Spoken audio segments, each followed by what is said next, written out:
everyone, I'm here to do a review of a wig that I just purchased from, I think it's pronounced Tsingtao.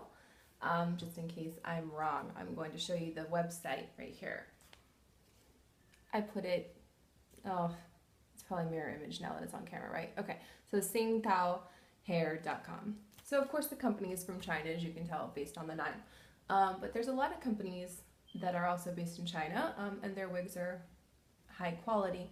Considering that I'm a white woman, it's very hard to find wigs that are going to work for me. I owe everything that I know about wigs to black women, and I'm so thankful to them for the wealth of knowledge that they have bestowed on me, either through YouTube videos or because they were other customers in the stores that I have been to. However, most of the units that are available at your local beauty hair supply store or wig supply store are not going to have a lace that is compatible for a light-skinned person like myself. If you were more tan, white woman, perhaps that would work for you. However, being as fair as I am, the lace at the very front would immediately be visible on most units that come from an in-stock. And the same can be said for any of these companies that you order from on the internet. I have to do a custom wig. So most wigs are made of what's called Remy hair, Indian Remy hair, if you're going to get a human hair lace wig. They are all right. There's really not a problem with them. Even as a white person, you can make them work. However, they tend to be quite big. The volume, I think it's just the cuticle dimension, is not what you would typically find on a white person's hair. It's more the texture of someone who has very curly hair after they have straightened it. And if the majority of that straightening was done with a blow dryer. So now I want to compare that with what I found from Tsingtao. What I found with them was a Russian lace wig, which I was very skeptical about because European hair tends to be a lot more expensive. Now granted, I don't think that this hair came from a blonde Russian beauty. I don't know exactly what the ethnicity would be. Perhaps it would be closer to Mongolian. I'm not even sure. But when you buy from them, you can get a virgin lace-colored wig, which would be in many different shades of brown.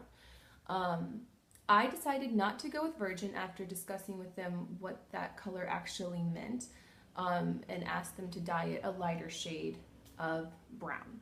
So this color right here is a number 4 with bits of number 30 mixed in. I asked for a 20%. Their customer service was absolutely fabulous because at first I tried to order a stock wig and I put a comment in the section about getting transparent lace. However, their automated system only allows you to pick transparent lace if you are going for a blonde colored wig. And so they sent me a comment back saying that I would need to go custom if that's what I wanted to do, and I said no problem, let's go for it. And then they only charged me an extra $25 for the coloring. This wig in total, without shipping, cost me $239, I believe, which is absolutely fabulous for a full lace human hair wig. I used to order from a company called RPG Show. RPG Show is a little bit hit or miss. Sometimes it's fabulous and sometimes it's not, for many different reasons. The first time that I ordered a wig from them, it was an Indian Remy wig, and I needed to have it thin because of that cuticle depth that I was talking about. And I also had to have bangs cut into it because I went with what was called a silk top, which is also more expensive. And this right here, right there, ends up looking a lot more natural with a silk top. However, I found that I was very limited in the styles I could wear it with, and it looked very flat against my head. Big, but flat. So I cut bangs into it. And that wig lasted me quite a while, and I'm not going to complain about it in any way. However, the next time I tried to order from RPG Show, the wig came back with texture issues. I think they might have accidentally mixed a small percentage of synthetic hairs, because they do also supply synthetics, in my hair. So when the first time I washed it and then tried to straighten just the ends, some of them like curled up funky like melted plastic. So they exchanged it, and the next time that they exchanged it, the hair was fabulous.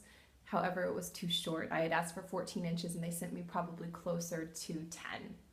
And so at that point I was just very frustrated with the quality of the project. Also, the customer service while dealing with that return process was not a good experience. So I started looking for another company, and then when I learned about Russian hair, I found Tsingtao. And so I decided to give it a go, especially for that price. And I just have to say, I am absolutely in love with this wig. If I had to put a percentage of how pleased I am on it, 95% pleased.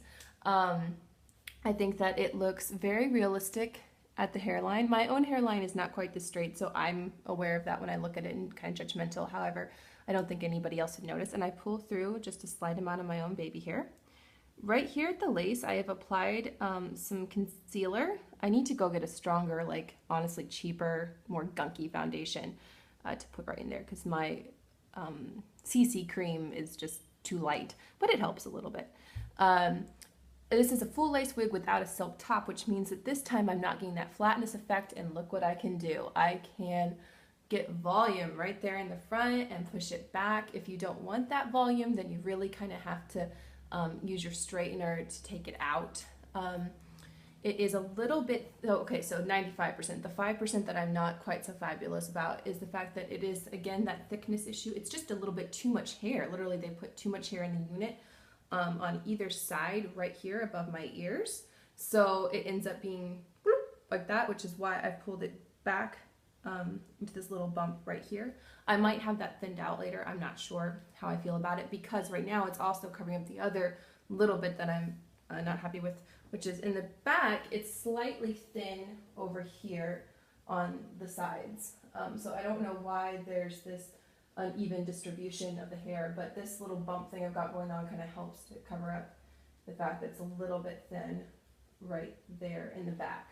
But again, it's really not a major issue, and of all the things that could go wrong with the wig, that's nothing. So let's talk about the hairline. Again, I'm pulling out a little bit of my own baby hair, but they do have baby hair in it as well. What I really love is I asked them to add some clips underneath, but also this number 4 cap, by the way, has right here at the side a small bit of metal in it, which you can bend, so you get a really nice flush look against the scalp on either side. See that right there? Okay. Now, you can see that it's coming up when I pull on it a bit. What I'm going to do later is what's called an elastic method. You take a piece of elastic from your fabric supply store, like a Joann's or a Michael's, and you sew it in on either end right here, and it goes underneath the base of your skull, and that pulls it nice and taut. The other thing that I use is what's called a wig grip, and it creates a little bit of tension. It goes all the way around, and so it keeps the wig from brushing up against your own hair, damaging it, you know, and then also because it's slick hair against that lace texture, it just kind of naturally wants to fall back. So this creates a little bit of friction and keeps it in place. So I'm not going to judge that right there because of the company. I think it's probably the way that I'm choosing to wear the wig right now. But, you know, everybody has different styles that they prefer to wear their wigs in, whether it's the elastic band method, if it's clips, like toupee clips, this wig grip thing that I'm using, you know, glue. Some people use glue. Obviously, I'm not using glue because I have still my own natural hair underneath. And then this is a full lace, so in the back, eventually I will try wearing it up in a full ponytail. I haven't yet, but I'm sure it will be absolutely fine based on the construction of it.